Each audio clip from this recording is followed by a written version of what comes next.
copywriting is not really about the writing. It doesn't matter if you're a quote unquote good writer. It's about being able to create that context and knowing it needs to be there. And it's as simple as if an audience believes you're an authority in what you're talking about, the door's open already from the beginning. I used to do a trick at conferences when I would speak on stage. I would have an audience member volunteer to come up. I would give them my phone and say, okay, go to the back of the room so you can see everyone in the crowd. And then I would put up a slide that looked extremely complicated. I used to use like a circuit diagram or something. And then I would point to it and I would say, everyone in the audience who wears glasses, which is roughly 50%, raise your hand. So then I would point to the screen and say, okay, you in the back of the room, take the picture now. They would take the picture. I'd say, okay, bring it back. And then I would say, okay, now we're going to start the presentation, but that's my testimonial photo for later. But usually what I would talk about is the same thing we're talking about today. How do I engineer authority? How do I generate this context that I know that I need and not just wait for it to happen accidentally or wait for some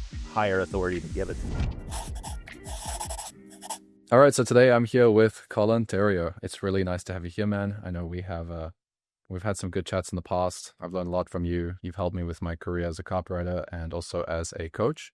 And you also run a very large online community with over 50,000 people at this point, right? That learn copywriting and marketing from you and engage with each other. And you have a job board in there as well. So yeah, it's really great to chat with you today. Thank you. It's my pleasure.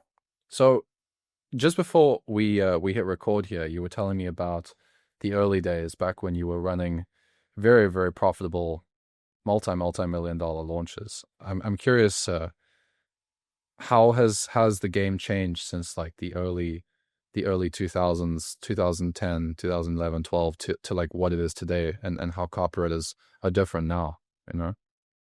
So like in 2008 and 2009, I would say social media was not as huge as it is. Basically, like just a few social media websites have gobbled up the entire internet.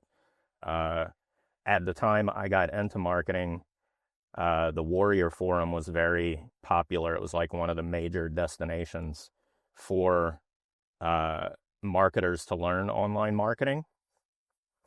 Selling PDFs was still like the main thing. Video courses were very new. It took a room full of equipment to do on video, like what I'm doing now for your webinar here with 2 cameras filming me simultaneously, like not even dreamed of at that time.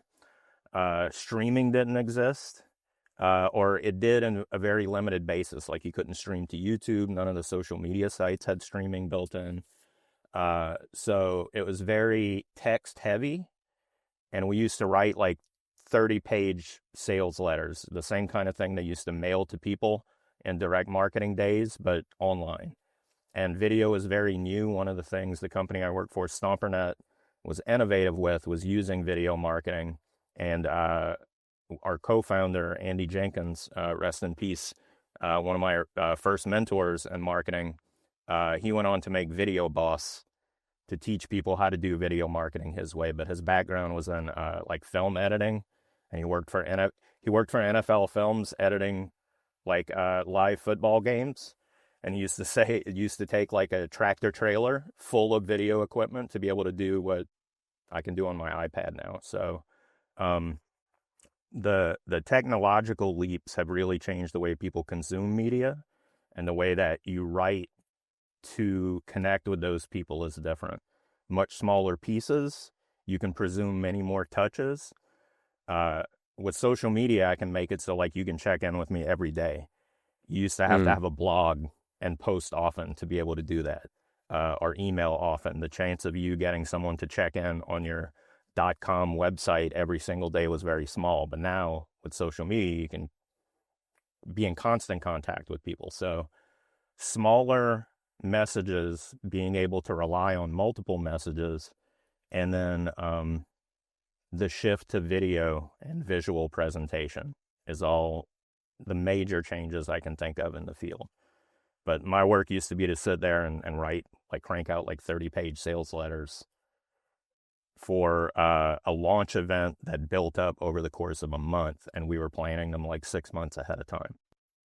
It's a lot of copy.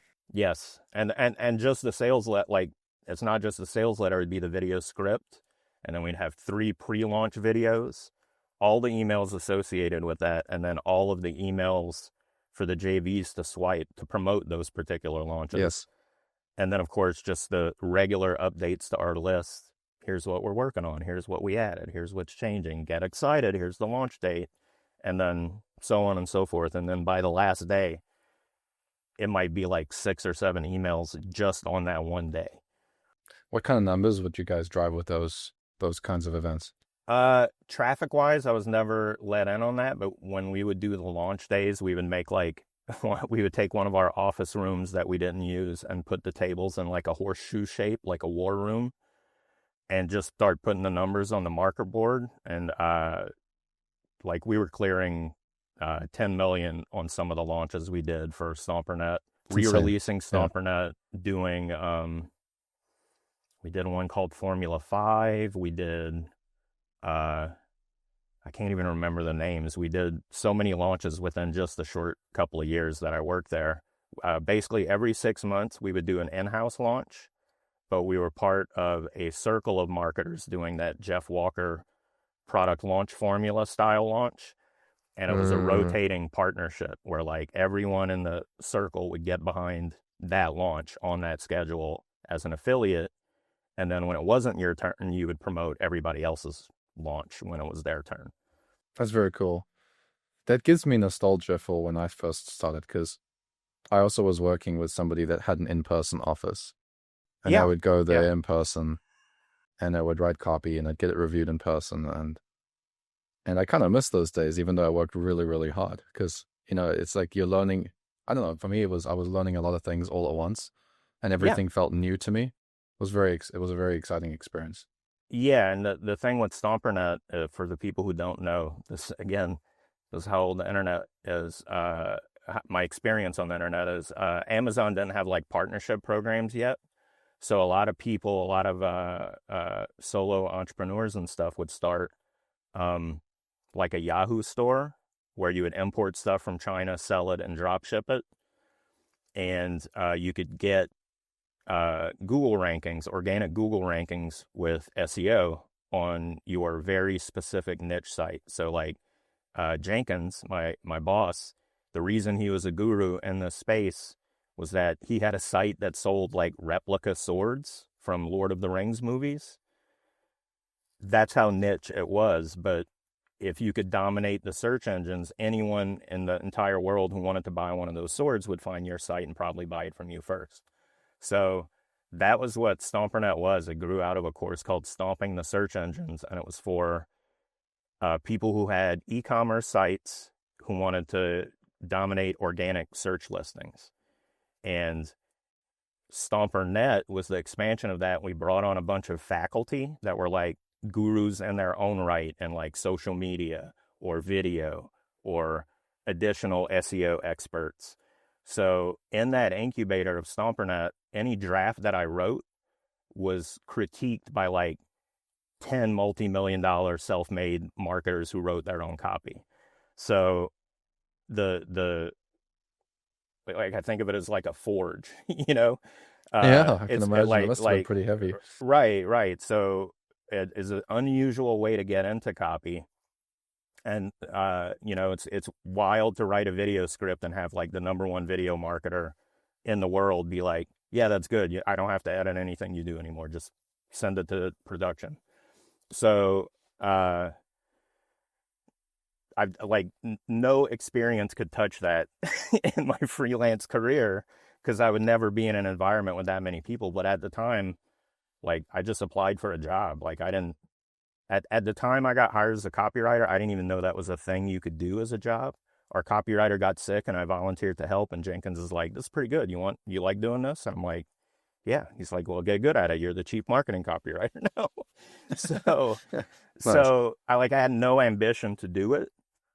It just kind of is a thing I fell into. I've always been good at writing and I've always liked trickery, like magic and persuasion and con artistry and cult leaders and things like that. So I don't know, I had a natural affinity for it. And I got put into an environment that was like extremely fast learning for doing this kind of stuff. I found some of the people I've worked with, you know, copywriters I've worked with, and also business coaches and other entrepreneurs who are already making millions a year, but specifically the copywriters, the ones that have grown the quickest, they always had like an incubation phase of like a Yeah. couple of years where they were working with a coach directly, or they were just getting a lot of direct feedback, you know? And I haven't seen that as much in the last 2 or 3 years, even though I feel like I'm talking with more copywriters than I did back then. Definitely a lot more than I used to. I don't know. I think that there's a lot of courses that a lot of people are buying now instead Yeah. of getting the direct Hmm. feedback. And some of the magic's been lost. Well, not lost, just not as talked about as it used to be, because I think a lot of these business, well, it's like you said, right? You got like smaller messaging is solving a lot of the stuff that heavy direct response used to, carry the weight on. So you have a lot of these guys like, Yeah, and I think the prevalence of streaming media has made it so that Andy Warhol thing about people being everyone can be famous for 15 minutes in the future. I think we've arrived at that, and online customers, prospects, audience members, etc., are much more willing to accept someone as an authority figure. So you don't need like 10 pages of here's everything I've ever done. Like I don't want to say they're not as skeptical. They're just used to seeing experts presenting stuff online. So it doesn't feel like, well, who's this? Well, who's this guy trying to talk to me? They're just more accustomed to seeing expert level content from business type people. And that when I worked at that company, what I realized, because of my unique entry point into like the first sales letter I wrote made 10 million bucks, it was obviously not because I'm that good at writing. It's because people in the audience already knew who those guys were. And anyone who wrote a sales letter, unless they screwed it up very badly, it was going to do that well because of the offer and who those guys were. And growing into that, when I went freelance, I didn't want to stay a copywriter forever. I wanted to make that guru pivot and very quickly become an expert in a particular field. And then when you start that info business around your expertise, then you become an expert in info business and then business in general. And then you're a guru figure, and basically your advice can be generically about any business as long as people know who you are and trust your recommendations.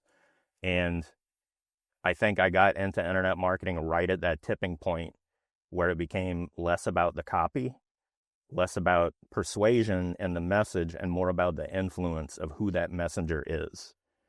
yeah, interesting.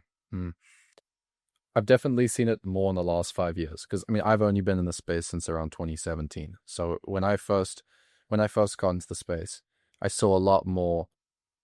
There was a lot more marketing creativity in building Yeah. funnels. But even like in the last 4 years, like 2020, 2021, 2022, I've seen very, very similar funnels in at least BizOp. Like they were very, very similar. Most of the differentiation is in the guru, in the person. But the funnels are almost the same. The headlines are often very, very similar. And I think it could be obviously better. I think a lot of those copywriters could make their, when you look at the top performing funnels and the top performing copy, it is unique. But a lot of these faces are carrying the marketing. A lot of the video content and the stories of the gurus or the coaches or whoever, they're carrying it. So I'm curious, like, how do you go about building that respect, that status in a marketplace for your client or even for yourself? Yeah. So one of the big underpinnings is that, like you said, there's a lot of imitation in the marketplace, and I feel like that's the earliest phase of a marketer finding their voice, is you imitate the things that already worked and examine it and say, okay, well, what's actually happening here? Why is this sentence here? Why is that position working? What is the audience picking up that's not being said specifically? Like, I think of it as like information transfer, right? Like what are you picking up out of this message and carrying away with you? And how is that happening? So that's the first phase, is just imitating other people doing it. But when you get to the next level, it's about understanding the secret of capturing attention is breaking the pattern. And a lot of times people don't realize they're locked in a pattern of sameness until you point it out. And then that makes you stand out. So like you said, the real innovators are the ones who are not doing the thing everyone else is doing. They're breaking the presiding pattern.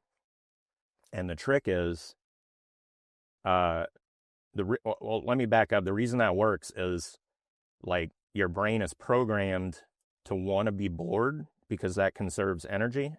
So think your primitive creature in the jungle and it's a lush sea of green foliage blowing in the wind. Something breaks that pattern. Now your brain activates. Is it a predator? Is it a potential mate? Is it food? It has to make a decision. But when it's not making that decision, it just wants to sit there and blur out, right? Yeah. So something that breaks the pattern captures your attention. But as we pointed out, marketing has a lot of imitators. So you make a pattern breaker as an innovator, and then everyone below you who's still in imitation mode imitates that pattern breaker, and it becomes the new pattern. So to break it again, you have to break the pattern. But one of the easy tricks is if you're in marketing long enough, things come back around, because if the pattern changes completely, an old pattern breaker that became a pattern and has fallen away now becomes a new pattern breaker. Right. And this is why fashion goes in cycles, because somebody makes a new fashion, it becomes a trend, everybody gets onto it, it's not cool anymore, no one wears it anymore. 10 years later, you drag it out of the closet again and no one's wearing it, so it breaks the pattern again and becomes cool again. Marketing works the same way. So that pattern breaking, that's like, if you're ready to be the guru level and you want to stand out, you need to look at your market and say, okay, here's the pattern. How can I break that pattern? So use So myself an interesting. example. When I came into copywriting guruhood or whatever, it was when like the 10x hustle bro, Wolf of Wall Street type attitude, like I want it more than you. I'm gonna hustle and I'm gonna grind and all of that stuff. So I said I'm just gonna be lazy, and I'm gonna say I'm gonna be happy with 80% because I'm not a competitive person. So how can Yes. I turn that into something that offers a meaningfully different choice in the marketplace? And the trick that I used is if you put the focus on influence, who the message is from, that makes it easier to sell via copy. Like a famous marketer can say, "Hey guys, check this out," and become like a top seller.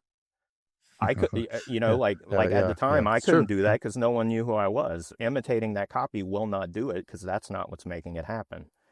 Um, so the pattern breaking is a big one. And then the second big hinge, if you're wanting to do this work for your clients, is to understand authority is not something that you earn and then you have it forever. So a lot of people treat it like, let me give you like my, my resume basically as part of this copy to explain to you why I'm a big deal, right? But authority is permission based. It's granted by individuals to other individuals based on their perception of experience. Authority is the permission to speak on a topic without doubt or resistance, right? So if an audience believes you're an authority in what you're talking about, the door's open already from the beginning. The trick is no one cares about your diploma or your awards or how many magazines you've appeared in. The real key to authority is three things, and I'm loading you up here because I actually sell a little short course about this. I call it the tripod of authority.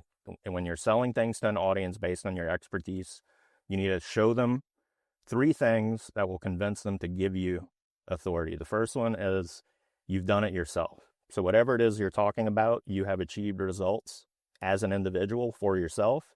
It should be self-apparent, like you should be able to show it. The simplest example I give is like a fitness coach should be fit, right? It's Yeah. It's a good self-explanatory. example. If you are in good shape, I believe you can tell me how you did it. The second one is working with clients, and clients are the people that you work with directly. If you have worked with clients and been able to help them achieve results, that's the second leg of the tripod. The third one is for customers, and customers being someone who buys something from you and then goes home and uses it by themselves without you being there, and they still get results. That means your knowledge is portable. So if you can prove that you've been able to do it yourself, help people do it yourself with your personal help, and then capture that and put it in a video or a book or whatever, give it to someone else and they can take it away and do it by themselves without you being there. If you can show people you've done those three things, anything you have to say about that topic is going to be accepted, because That's really good. It proves you have the experience that turns information into knowledge. And it also proves that knowledge is wisdom, meaning that it's transferable. You don't have It's to a great nuance. Yeah, you don't have to learn the things that I've done or have the experiences I've had. I'm able to give you that benefit, and you can carry it on without me. Once you show that that's the fact, either through testimonials or just demonstration, the audience will give you authority. So the faster you can show your audience that you have that, then the rest of everything you talk about is accepted with less resistance. You even did it as part of this interview, setting me up, letting me talk about my background.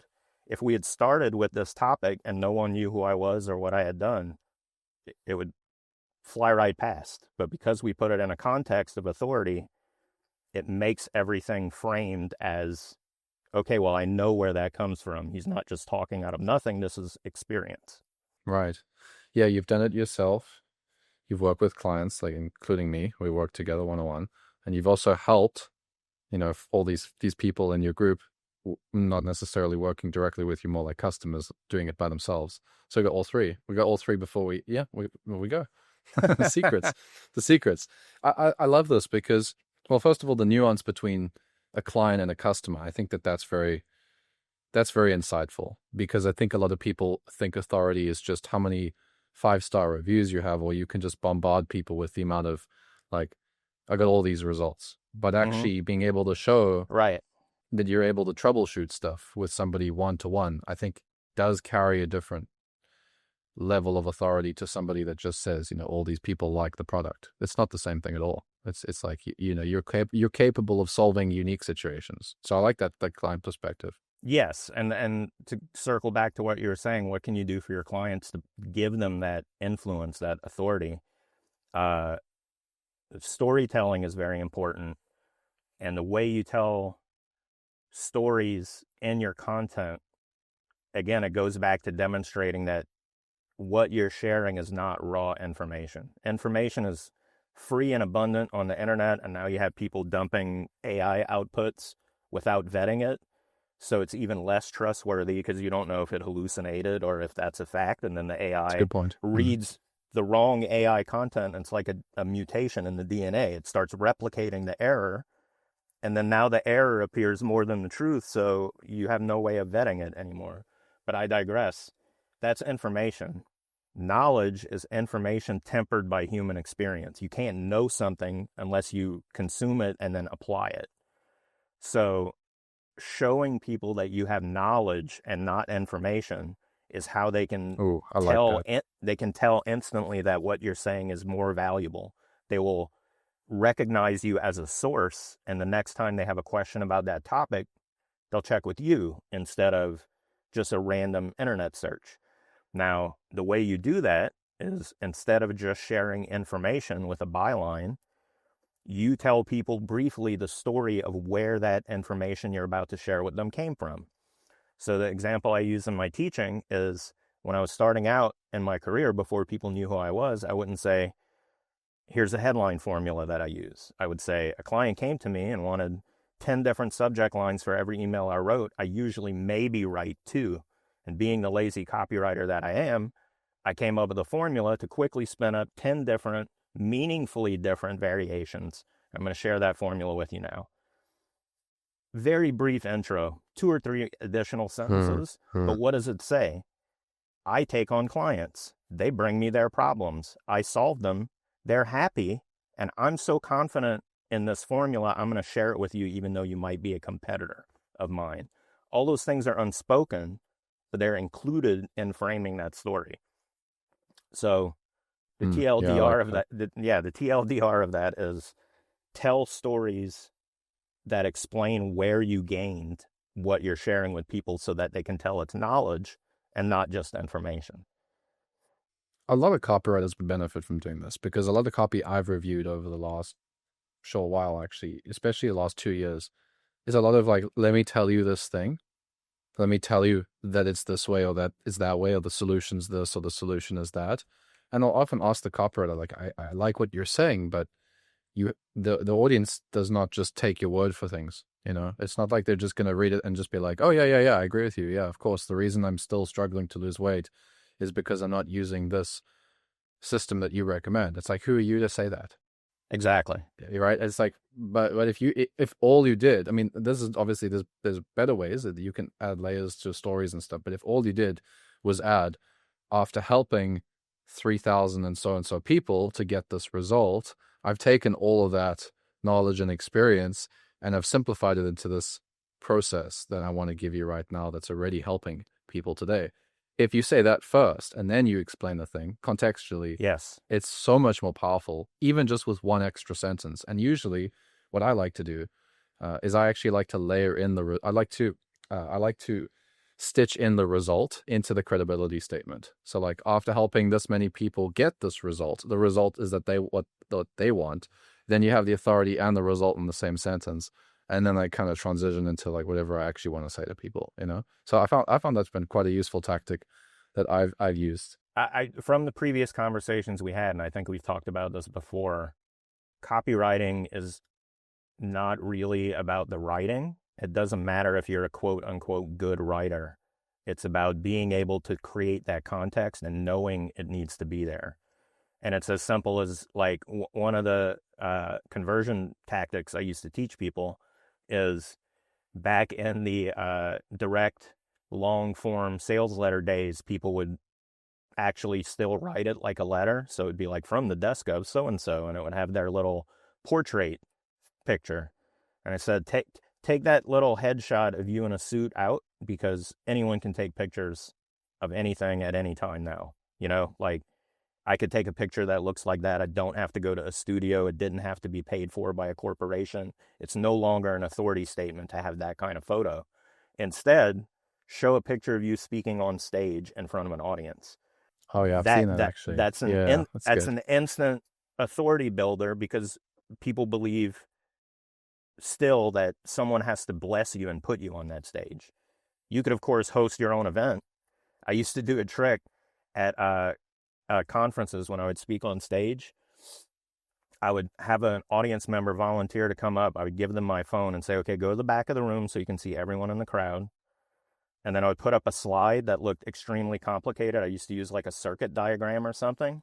And then you're revealing our secrets, man. Yeah. And then I would point to it and I would say, everyone in the audience who wears glasses, which is roughly 50%, raise your hand. So then I would point to the screen and say, okay, you in the back of the room, take the picture now. They would take the picture. I'd say, okay, bring it back. And then I would say, okay, now we're going to start the presentation, but that's my testimonial photo for later. So yeah, that's good. It's good. Yeah, it's good. But usually what I would talk about is the same thing we're talking about today. How do I engineer authority? How do I generate this context that I know that I need, and not just wait for it to happen accidentally or wait for some higher authority to give it to me? How can I build it myself? And that's a demonstration of that. Like, the things you need, set about manufacturing them. So one of the things I talk about with clients is, okay, testimonials, do you have any? If not, why not? Can we go talk to those people and extract them? And a lot of times people will say, yes, I have testimonials, and it would be like star ratings with no commentary. Or if there's commentary, it was great, I loved it. That doesn't do anything. That doesn't move the needle. What you need is people saying, I tried 10 different things that never worked. I all but given up. I took a chance on this and it changed my mind. That's a testimonial. That moves the needle, because it's giving you the shift inside the testimonial. And again, as a copywriter, there's nothing I can say that is as good as if a paying customer says it instead. So knowing that, how can I make that happen? I'm not going to make it up and lie. You can't do that. That's illegal. But I can work with a customer and say, so what you're saying is blah, blah, blah. Would you sign your name to this? Is that essentially what you're saying? And they'll say yes. And then I have it in writing. That's a good tactic. Yeah. You guys should do that. If you're watching this and you want to create better testimonials, you know, like one thing you could say as well is, let's say, Mm-hmm. I've done this one before. Let's say, like, you know, is it fair to say we got like I've tried to insert a number there. Is it fair to say that we like 3x the previous performance? I'd say like 2.5x. Okay. And then it's like, boom, now I can say that. It's like we 2.5x the performance, you know? The real big one is like, what, if anything, have you tried before? And what doubts did you have before we worked together? I love that. Actually, yeah, I've never used that. What have you tried before? Like to get them to say that, like you said, like I've tried all these other things and didn't work. And now this, Right. yeah, because that handles, like, you're literally putting them in the place of the person that's about to buy, who's tried everything else, is not getting results. Yeah. You're not gonna believe me that everything else sucks, but this is good. But you'll believe a customer who paid me. Mm-hmm. That's very smart. Where did you learn a lot of this stuff when you were starting out in the industry, or did you also, you know, come across other cross industry stuff that you brought in that you made your own? And Yeah. So like I said, I've always been interested in what I think of as trickery. So stage magic, con artistry, cult leaders, and of course, salespeople, televangelists, anyone who's like in front of people and totally in control of what they're thinking, right? So that's always been interesting to me. And then my background is in art. So I have a degree in fine art, painting and drawing from Louisiana State University. And one of the first things I learned in art school is that you're not, like, art is subjective. So how can they be like, this is an A and this is a B, right? And the way you're graded in art school is you're given an assignment, you create a piece that is meant to show you understand that principle, but you get up in front of the class, everyone's artwork is on display, and you get to make a little statement about your piece in front of the whole class, and then you have a conversation about it, and then the professor decides. So without realizing it, I'm 10 years away from a marketing career at this point. I realized that the story is what the grade is based on, not the actual piece. And again, right, I've always been lazy. So by my senior year, I'm dragging out like sophomore paintings and just telling a different story about what it is. And thankfully, none of my classmates ever ratted me out because it's a small program. And I know some of these people had seen these paintings before and knew what I was doing, but they never told on me. So what I learned at the time, and you know, bleep out my cussing if you need to, but it's the art of bullshitting, right? Like spinning up a story that everyone knows is not necessarily like the stone cold truth. They know there's exaggeration, but it's entertaining, so they accept it. I had a big background in that, and then I was also into comic books from a young age. I thought that's what I wanted to do for a living, but then there's just people who are so phenomenally better than me, I never had a chance. So there's a book by Scott McCloud called Understanding Comics, and it's a graphic novel that explains how comic books work as a medium, but it is itself a comic book, so it's self-demonstrating. Oh, And that's cool. there's so many lessons in that book that apply to the work that we're talking about, that like playing with people's minds, because the big revelation to me in that book is that the reason comic books are so exciting as a medium, unlike film and unlike literature, is that it makes the reader use their imagination to participate. Otherwise, the story doesn't make sense. So an example he uses is you see a panel of a person with a gun, and then the next panel is the nighttime skyline of the city with the word blam over it. Okay, yeah, You that's look cool. at you look at those two pictures and you're like, that guy shot someone.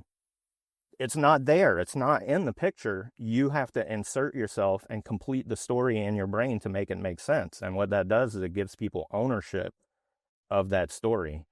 So as a You must be copywriter, very emotionally invested. Yeah. yeah. So as a copywriter, that was a big deal, where like you don't over explain. You set people up to make the conclusion you want them to make and let them have it. And that makes them convince themselves, right? Like they have to participate and engage with what you're doing. And people don't realize it, but they're like, man, this is really good. I love this. I'm involved. I'm hooked.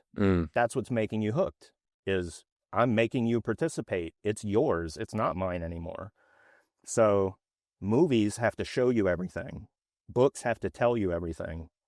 Comic books are best when they can get you to make that leap across the gutter between panels yourself, give you just enough so that you have to fill in the blanks. And that is one of the most powerful lessons that carried over to when I became a marketer. When I learned it, I didn't know I was going to use it for that. But like if I see that book, Understanding Comics, in a used bookstore, I'll buy it and give it to someone. Like, this is a good book. I think you'll like it. I'm just thinking of ways it could apply to copy. Like there was one thing I've done that I learned from Dan Lok. Dan Lok used to do this very well. Maybe he still does, but he won't tell you the belief necessarily he wants you to have. Like he might set it up and then he reveals it. Yeah. But often he will just ask it in the form of a question. You know? And then they will say the thing he wants them to say, because he sets the question up so that they say it. So for like a conditional question, you know, like if university is the secret to success or the way to get successful, why are so many graduates dead broke and struggling? He like sets the reader to like answer that question instead of him saying it. I thought it was such a good tactic because I used to use that so often in my copy in BizOp. To go back to like stage magic and illusion, there's mentalism, which is like magicians who try to convince you that they're mind readers or that they can project their thoughts, right? Like that's the gimmick. There's a famous trick. I don't remember the exact details, but very similar to what you're describing. It's one of these things where you're like, think of an animal whose name starts with E. Like number one, most people it's going to be elephant because that's the first one you think of. That's what I call it. Yeah. Some people might say emu if they're being snarky.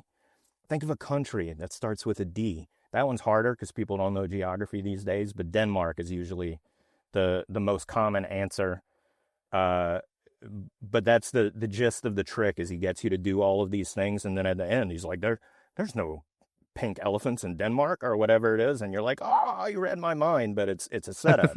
He's making you come to that conclusion based on the way he asked the questions, and that's basically what you're describing that Dan Lok did. Instead of convincing people he's psychic, it's to get you to buy things, but it's the same concept. 100% let me set you up and then ask you a question that you can only answer in one way, but you think it's your answer. Yeah, I use a lot of leading questions in copy. A lot of questions that you get the reader to say yes without you actually like. I know this one's kind of played, but like, wouldn't it be great if, you know, because it's like very hard to like resist that kind of a question. Wouldn't it be great if, like, isn't that great? It's powerful, right? Can you see how powerful?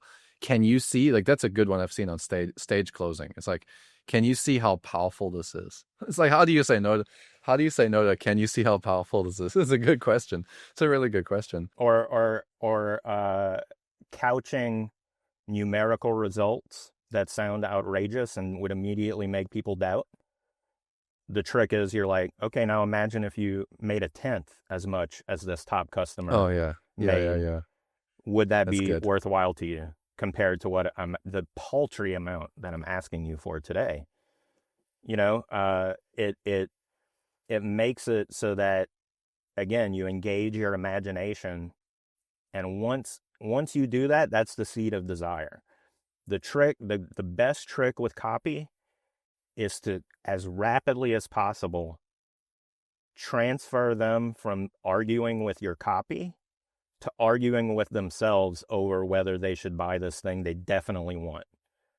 And from that point on, all you're doing is giving them additional stuff to talk themselves, like to kill their inner critic. They're not arguing with you anymore. They're arguing with themselves, and you're on their side, helping them, the part of them that wants it, and you're helping them talk their inner critic out of stopping them from getting it.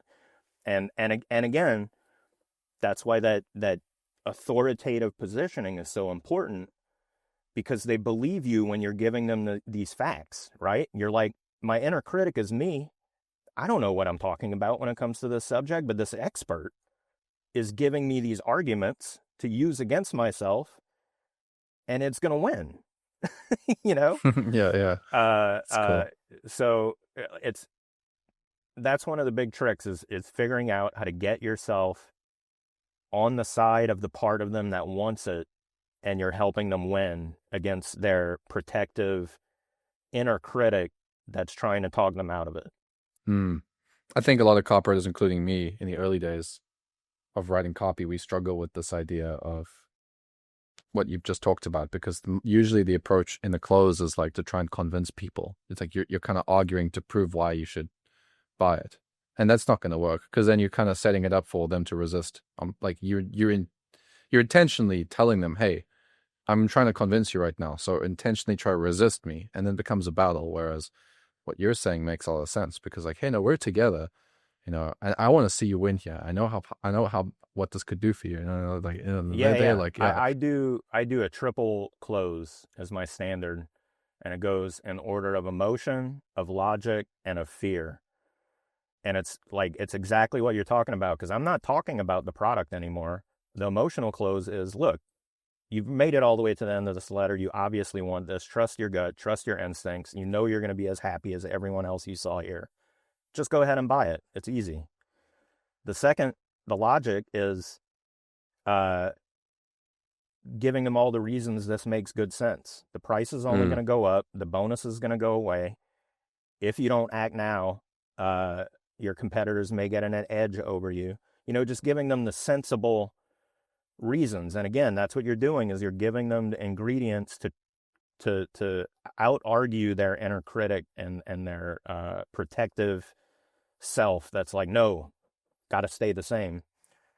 And again, that voice goes back to the biology. Like we said, your brain is designed to get you to sit still and be quiet and like almost be invisible unless there's something valuable or menacing that you need to act on. So there's a part of your brain that doesn't want you to do anything and never wants you to buy anything or take any action that might get you exiled from the group, be an embarrassment. So saying your emotions are good, your feelings are right, and this makes good sense. And then anyone that's still reading after that gets the fear close, which is what happens to the problem that we have agreed that you have if you do nothing. And it's basically giving them a comparison where you're putting the negatives on the side of inaction.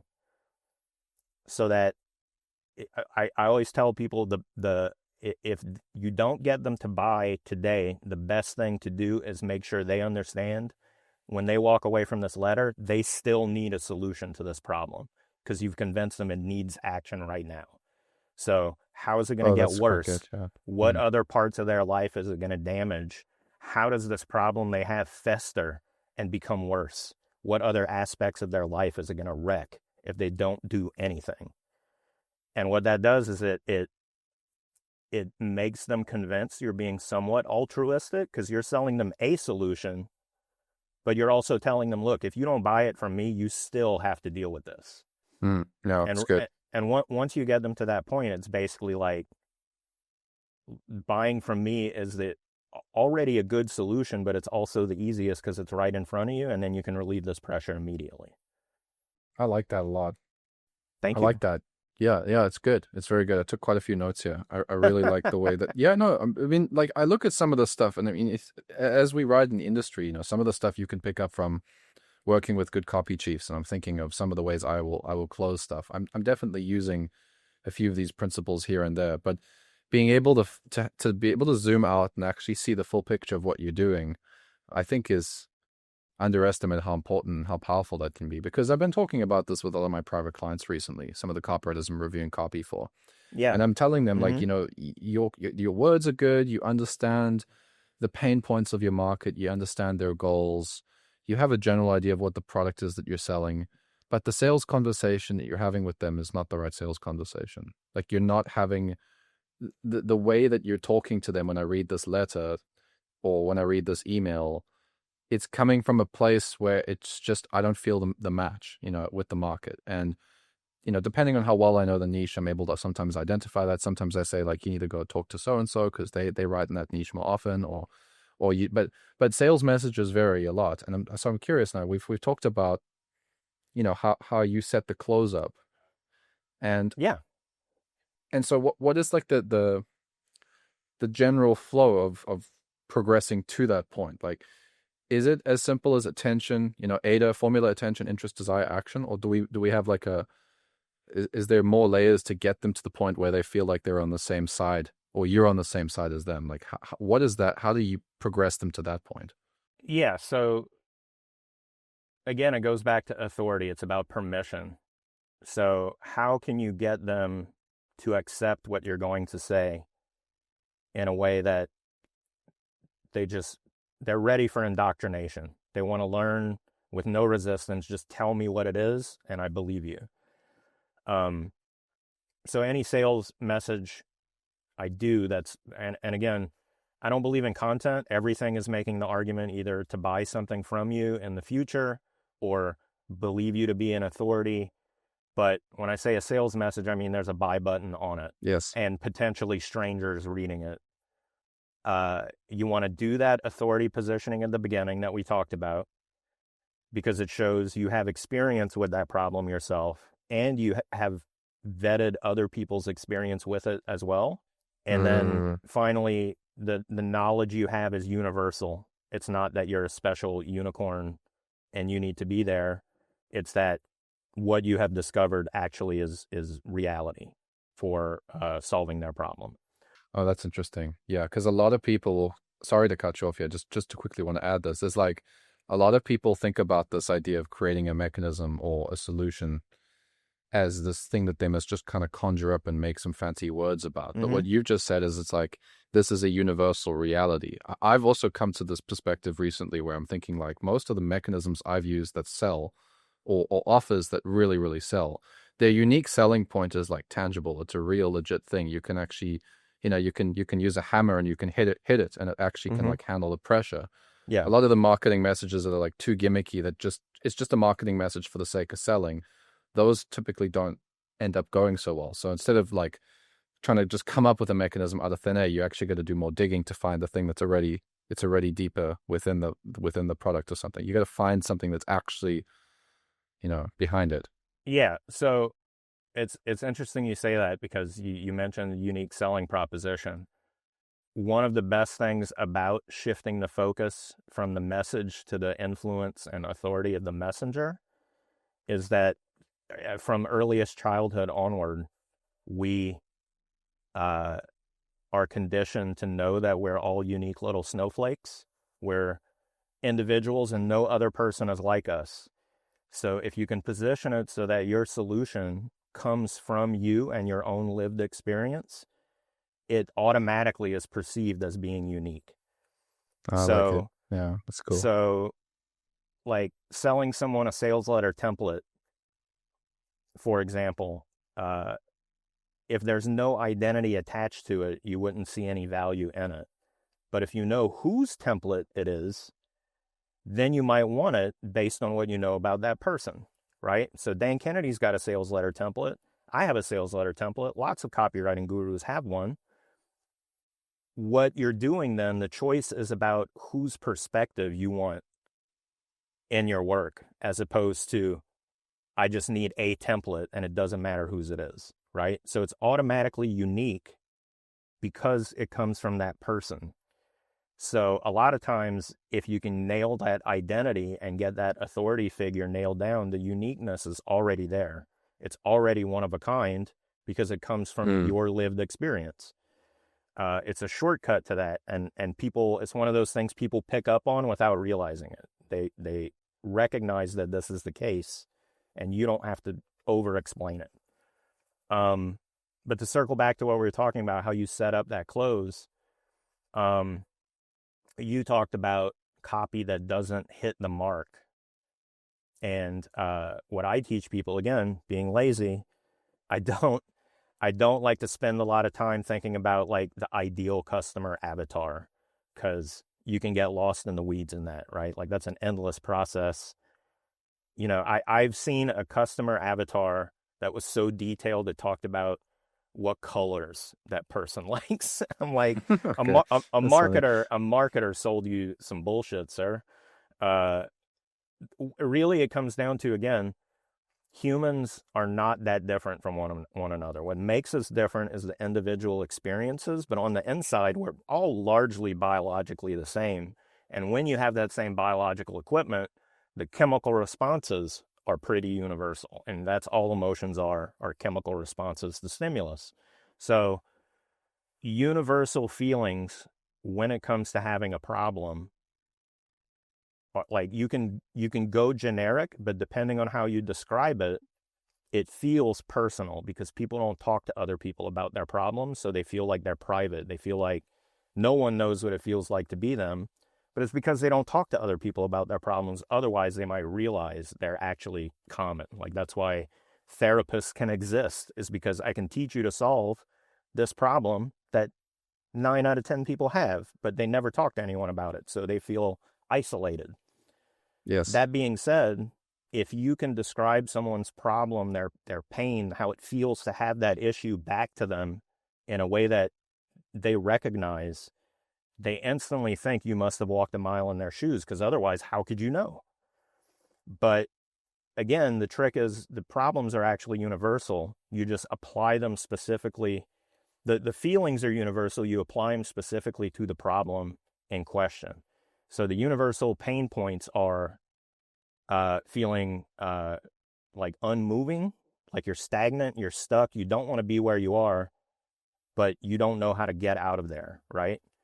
The next one is uncertainty, and that can either be no one you can find or ask knows how to help you, or you're overwhelmed by the options. There's too many different people trying to tell you they know how to help you, and you're paralyzed by having to choose among them. And then the last feeling is unsuccessful, and we talked about this one. You've tried other things before and they didn't work, or you've heard so many stories about that you believe nothing will work.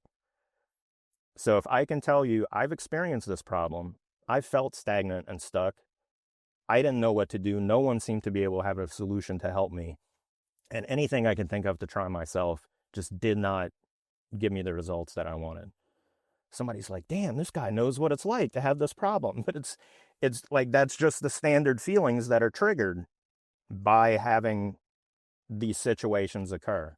So you just give the specific context of that problem, whether it's like being overweight or Okay, not yeah, making that's enough interesting. sales in your business. Like, if you're not making enough sales in your business, you can feel frustrated and stuck and uncertain how to move forward. If you're overweight and you can't lose it, you can feel uncertain and stagnant, and like the feelings are universal. Yeah. So once you do that, they believe you have empathy. That creates rapport, and that commonality of experience makes it have that transfer of like, now we're an us. I'm no longer a them. We're an us because we've had those same experiences. The only difference between me and you is I fixed it and I'm on the other side of that wall, and you can join me. I'll make a gate for you. Here's where you swipe your credit card to open it. Yeah, the key is the credit card. Just put your credit card here and the gate opens. Yeah. You've had the magic secret all along, and it's got the name of your bank on it, and it's in your pocket right now. How does this apply to like what we were talking about at the beginning? Because you said that, in recent years, things have shifted to little messages, throughout the weeks, throughout the months. And in a long form sales letter or VSL or webinar, you can get somebody to sit there and actually, commit to 30 minutes and they go through the whole journey. It's not so easy or is it, to get that same, to create that journey, like that psychographic journey for somebody to go from, not trusting you to seeing you as authority, then seeing you as the authority to seeing you as understand, all the way to the. I'll tell you the major shift, and it's that when you want to become a figure of influence, you don't sell by persuasion, because that breaks the influence, because it's like you're trying too hard, right? So you switch to using suggestion. And the difference between forceful persuasion, which is, you need to do this, here's why, instead you say, you know what? If I were you, this is what I would do. It's softer and it relies more on whether they trust your recommendations or not. And again, we're always telling them stories about our work and what we do for people and how they're happy with it. So when you make a suggestion for free, they're like, this is the premium shit. That's what I'm getting. So that's one, is shifting to thinking of suggestion rather than persuasion. And then the other one is, because of the nature of social media turning every day into a series of events of things happening, that's how you make your offers as a guru figure and ongoing participation in the audience. It's not a new product you made for people to buy. We're going to do a workshop in a week and you're invited to come. And then after that one, I'll tell you the next thing that I'm doing.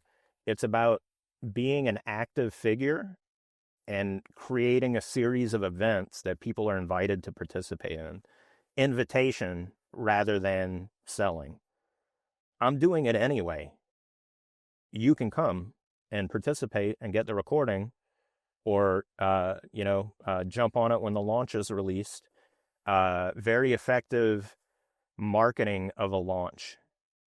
We used to do all of this stuff about persuasion and teaching you principles and giving you results in advance. And now it's really about, hey, I'm doing this thing in 2 weeks. This is what I think. And then the next message is, I had another idea. Here's another thing I'm adding into it, right? Turning it into, I'm telling you the story of developing the product I'm getting ready to sell you, and describing it to you as though I'm making it up as I go and making it better and better. And I'm excited about it because of the content that I'm putting in it, right? Like, I'm excited about the work of creating it to give it to you. That changes the conversation from what an old school direct response letter would be, because I didn't write the sales letter until the product already existed. That's the previous paradigm. But now, because we have all of these tools available, there's barely any products I've made in my entire career as a guru selling stuff under my own name that I made in advance. I usually pitch it, and if people like it, then I make it. If not enough people want to attend my live workshop about whatever, I refund the 1 or 2 people if it's not worth my time to show up. I can count on one hand the amount of times that's happened in 15 years. I get paid to show up and create it from the beginning. I record it and then I sell the recordings. That just did not used to be possible. And the storytelling that is made possible by being able to create that way is what takes advantage of the unique strength of the current internet environment. I think of it, it's weird because where I kind of learned this was when I was younger. I got divorced in my 20s, and as fortunate, we didn't own anything. We didn't have any kids. It was just basically, you know what, let's get unmarried. That was a mistake. After that point, I was dating, but I didn't want to fall into the thing where, like, you go on 2 dates with someone and now we're monogamous and we take this to whatever endpoint is going to happen. I wanted to date a lot of people because I felt like some of my presumptions about what is a good relationship are wrong, because I picked the wrong person and I got committed for the wrong reason. So let's play the field. Like, maybe I'll learn something about myself by dating people I wouldn't normally think to date, right? And when you're dating a lot of people, you don't want to set each and everything up as like, first encounter is a romantic engagement. Let me take you out to dinner. That has so much baggage. But instead, if you're like, look, I got tickets to this baseball game that's this weekend. I was going to take my friend, but I'll tell him to fuck off and you can come with me. So always having a roster of fun things that you're doing anyway is it's intriguing to people. Like, I got a calendar full of cool shit and we're friends now, you can come. It takes the pressure off of it being a sales thing if you're doing this as a guru. It's not you're subscribing to my list and I'm going to spam you with every new product I think of. Instead, you're like, I like what this guy's doing. I want to do what he's doing. And everything I send you is like, I'm doing this week. I'm doing this next week. I'm doing this the week after. Always in motion, always a figure of action within your niche. And again, to go all the way back to what we talked about at the beginning, what better demonstration is there that your information comes from knowledge and experience Okay. when every single piece of content and promotion you share is you visibly gaining experience because you're doing things all the time. It's not something that happened in the past. And when you do that, it creates this self-perpetuating cycle where I have a loyal audience of fans that's basically like, here's a new idea I had for a promo. People buy it, right? Then I say, hey, you saw me do that promo that was unique and different. Do you want me to teach you how I did that? You know it's successful. You participated in it. And then that just keeps going and going, right? So Yes. when you have that loyal audience, any experiment will be a success. And then you can teach them how you did it. And again, to go even further back to magicians and magic tricks, people see you perform the trick. You can show them a secret and they still want to buy and learn how to do the trick. Even if they don't want to be a professional magician, they just want to know how you did it. So when you have that audience that wants to know how you're doing what you're doing and you're always doing things, that's the business model of the guru, is anything I can think up and do and put in front of my audience, they'll like it. And then I can say, you want to know how I did that? And that's the next product. It's interesting. Yeah, I like that. You really have to be an active participant. That's my biggest takeaway. It's like, if you're not actively in this thing doing stuff and you're not out there, or at least creating you're taking even if you're doing a small amount of stuff, you're actually out there. Because I wasn't posting when I first started. I wasn't active. I wasn't doing anything, and no one really knew I existed. And when I started posting, the first thing I did for the first 6 months, because I didn't really have any particular aspiration of being, this well-known person. I just wanted to get out there and become a bit more known and establish myself. I just posted a testimonial almost every day for 6 months.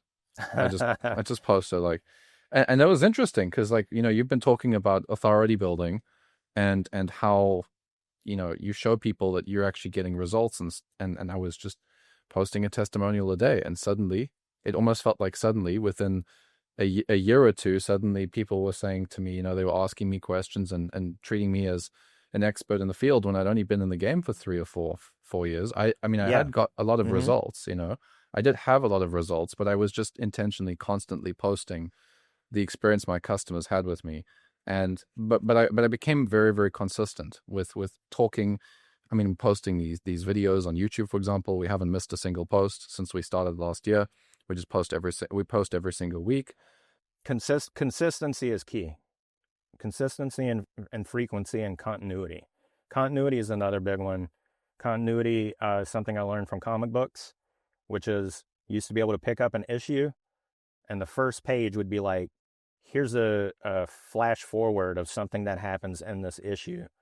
But in case you're not locked into the story, here's what happened last issue. And you get to the last page and it's like, next month, this happens.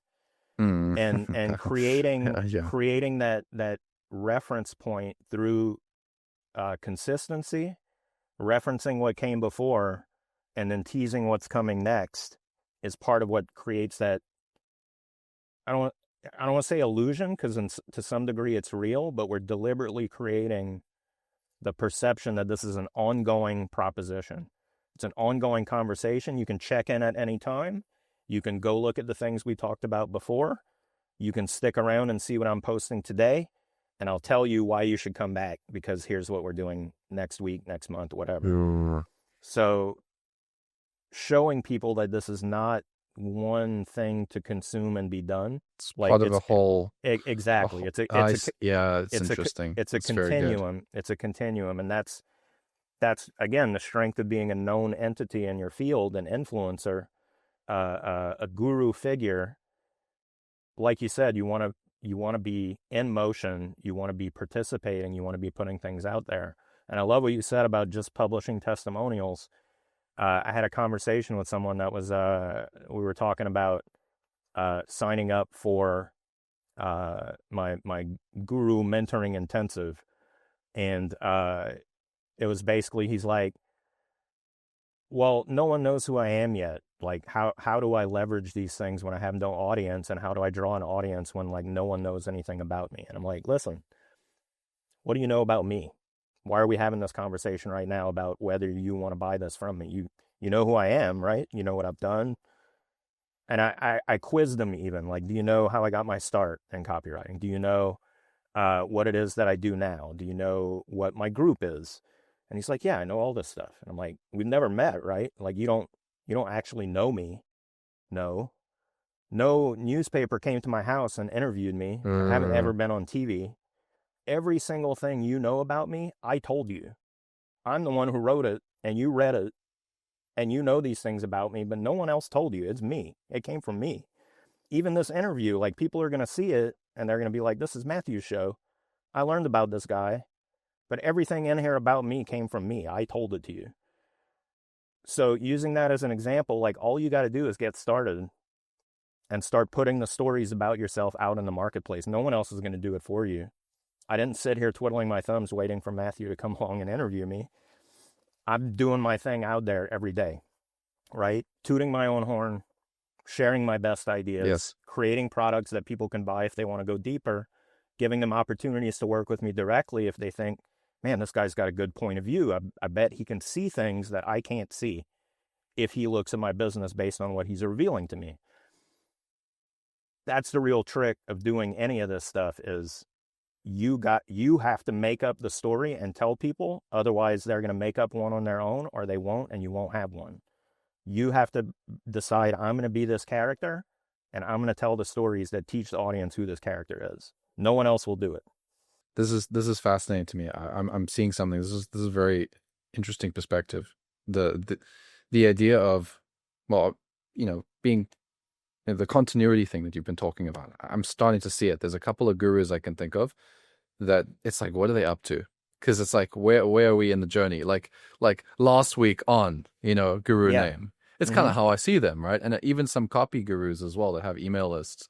You're like, there's an ongoing story, and if you're out of the story for a few weeks, you come back in, but now they bring you back into the story. Whereas there's a lot of personal brands, and I'm specifically thinking of the Instagram people, where they just have a couple of reels that are very, it's like just almost like an ad with no other previous context. It's just an ad of this picture of some person riding on their laptop on a beach somewhere, and they're so happy that they've made money. And then that kind of like ends, and then they just send another one tomorrow, and they just send another one the day after, and it's just kind of like there's no intentional like story weaved through all of this stuff. But somebody like Iman Gaji, for example, Iman Gaji, his content throughout his content for like every single year, he's taking his whole audience on a journey with him. I like, I'm aware he's like, oh, he's doing this now, and he just did this, and it's congruent across all platforms. And okay, then he just did this, and then he just made the biggest investment of his life here, and then he just did this thing, and he just did this thing. So you actually, I don't think it's going to be so easy to do that if you're a copywriter and you're just writing random value emails with no context for business owners. I think that's part of the way you can add a lot of value, especially now with AI, right? Because if AI produces the email, AI is just going to produce some like processed copy from a big generic database. Generic average of everything that's been fed. But if you have a list that you're working, and the person behind the list has a story, and you're pulling from that, you can actually extract a lot of what's happening in their world, and you can create that continuity. I don't think you could do that with AI email copy. Not easily. No, not like, you would have to edit it to the point that you may as well have just written it yourself. You may as well just write it yourself. Yeah, that's very cool. And you'll make a lot more money. I can see money. That's the main issue for me with AI is like, people are like, I'm so much faster. I'm like, I'm already very fast. Like, if I'm any faster, it's not good because I haven't thought about it enough to make it good. And then, like, I don't know. It just, what I told somebody else in an interview about it is like, I don't write so that I have some written things. Like, that's not the end goal. And I can see if you only want some written things, a tool that gives it to you without you having to write it might be good. But I write because the writing is the value for me. The doing it, the creation part is where the value is for me. And the fact that I can sell it to people and make money with it, I don't want to say it's secondary. I do it for a living, but like it's the easiest way I know to make a living, but I'm not doing it just for the money. I'm doing it because out of all the other things I've ever done for work, I enjoy this one. Like I take pride in it. I like the writing. I like having written it. If I use a tool that takes that away from me, I don't see any value in that because that's the part I like. That's a give me an AI that will do all the other stuff, and then Yeah, we right. might talk. But the actual writing part, that's the part I want to do because I'm trying to connect to people because I want to, not because I need it for business, but because that's like it's basically the most fun part of doing this work is connecting with clients and colleagues and peers and even competitors and doing what we're doing now, just like talking shop and doing things that will improve other people's businesses, giving them tips and tricks. Like I love all that stuff. I don't want a computer program that does that part for me. That's the part I like. The part I enjoy as well is when, let's say I'm writing something, whether it's for a client or whether it's for myself, and it just sounds so, it's so like copy, and I can just tell this is such a silly thing to be saying, and I love what I'm saying, and I'm just sitting there laughing and laughing while I'm writing it. I don't want to give AI that to do. That's the part I Right. find the most fun, is I'm sitting there coming up with the most stupid hook that's actually, I know it's gonna, like, the audience is gonna read it, but it's just so stupid, you know. Like I came up with an idea for the Airbnb industry. It's like, you know, you can turn turn a bedroom into bacon.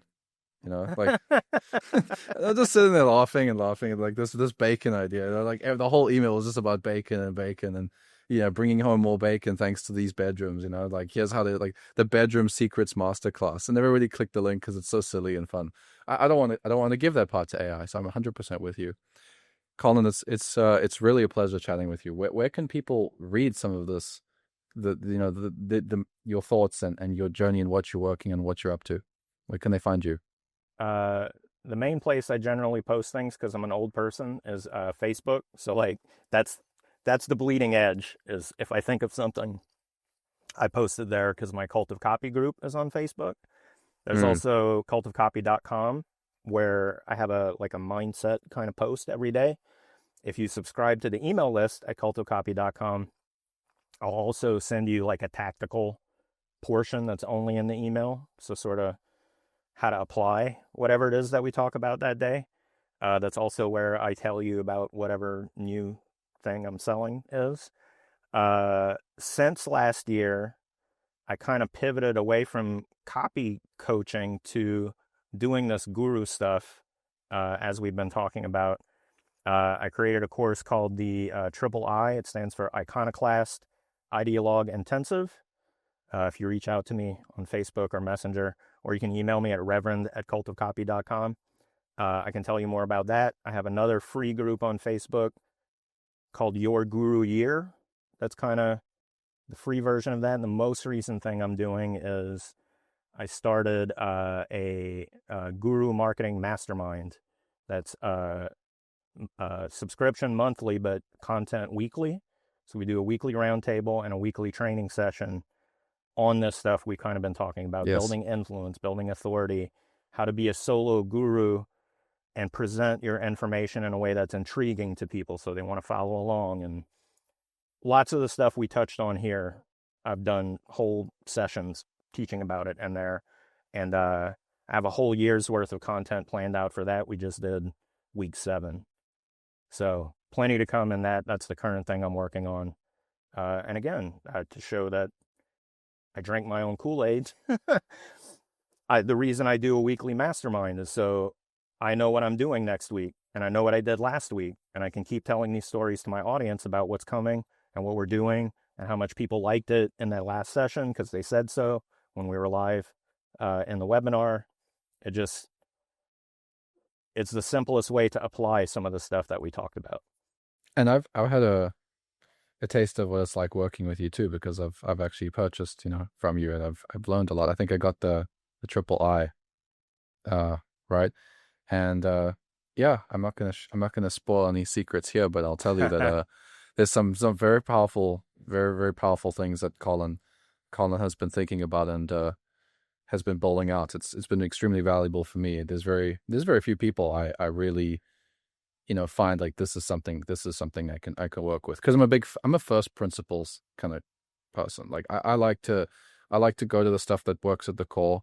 I also like to have like the tactics and strategies, but I like to build everything around the fundamentals, because I'm also, I suppose you could say a little, like, I'm a bit lazy. I don't really want to, go push myself to the point where I don't want to hustle my way to get to whatever. It's like, I'd rather be strategic and make one decision that keeps paying me back, And so I find that your stuff's very, very aligned with that. It's like, you do this correctly once, or you do this well, and you just keep building upon that foundation, and it just keeps compounding and keeps getting better and better for equal effort, and I love that way of doing things. There's a mythological quote attributed to Bill Gates, but from what I understand, no one knows if he actually said it, but it's, if you want to find the most efficient way to do any task, assign it to a lazy person, because they're going to find the fastest way to do it so they can get back to being lazy and goofing off. And I've always been that way in any job that I've ever had. I figure out how to do my day's worth of work before lunchtime, and then I fart around on the internet. And that was what I used to do on other people's payroll. But all that to say, like you said, I'm a lazy person. So if you want to learn any of this in the least hustle, simplest, fastest way to do it once and profit from it forever kind of thing, I'm the guy for that. Because even the way I described and make my products, I don't sit there and create a product and then figure out how to sell it. I pitch you on a live session that I'm going to do 2 weeks from now, and then you show up and I record it, and then now you've paid me to make a product. Once I did it that way, I could never go back to spending a month developing something and then trying to figure out how to sell it. Instead, I sell it first, and if people want to show up, then I deliver exactly what I promised in the pitch. And then that's it. I have a product that lives evergreen. I have a ton of products that I put in a membership site.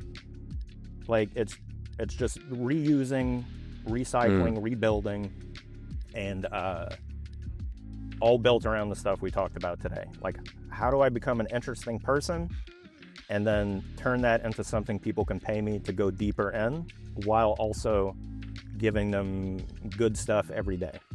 Yeah, I think it's very effective and efficient too. Thank you. I appreciate that. Well, thank you very much. Thanks for your time. Hey, it's been my pleasure. I hope everybody watching this, goes and finds you on Facebook and starts learning from you, because you're one of the best. Please do. In space. If you do approach me based on this, tell me that this is where you got it from, so I can give you the special deals. That's great. All right, Colin, pleasure chatting with you. Chat Likewise. Soon. Take care.